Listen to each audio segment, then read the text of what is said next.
So I read 13 books in 2025, and I'm just going to do a really quick yes or maybe. There's no no's because if it was a no, it's probably a DNF. So Just a Taste was the last book I read. It was like the perfect Christmas book. Like that one was a yes. Like it was good.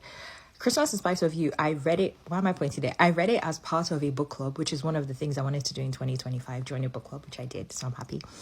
I read Christmas in Spite of You as part of a book club, and we talked about it that it was a maybe, borderline no, for just so many different reasons. Like, yeah, it was just, I'll keep that as a maybe.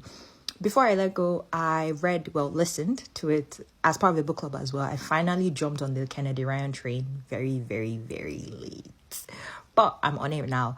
And that one was a maybe. We talked about it in book club as well. It's a maybe.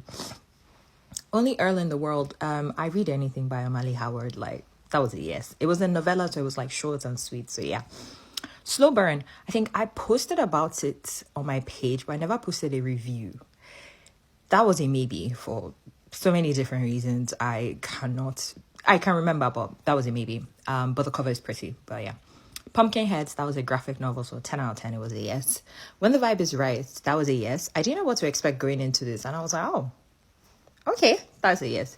Remember Me Tomorrow, I think I posted about this. I might have posted a review, I don't remember. That is a maybe borderline no, purely because, like, I remember it was, like, the time travel thing was a little bit just confusing, and, yeah, it was a maybe, borderline no.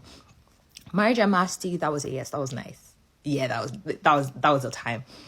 Till Death, I'll give this a maybe, purely because, maybe borderline yes, purely because when I first read it, I gave it a soft DNF and I stopped reading it for like months, and then when I picked it up again, I enjoyed it. So that's why it's like a soft maybe, borderline yes. Lady Night, that is by Amali Howard again, so that was a yes.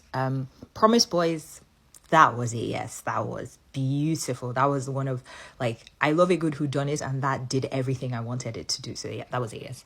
No Ordinary Love was the first book I read in 2025. That was a yes. So yeah, that's what I read in 2025.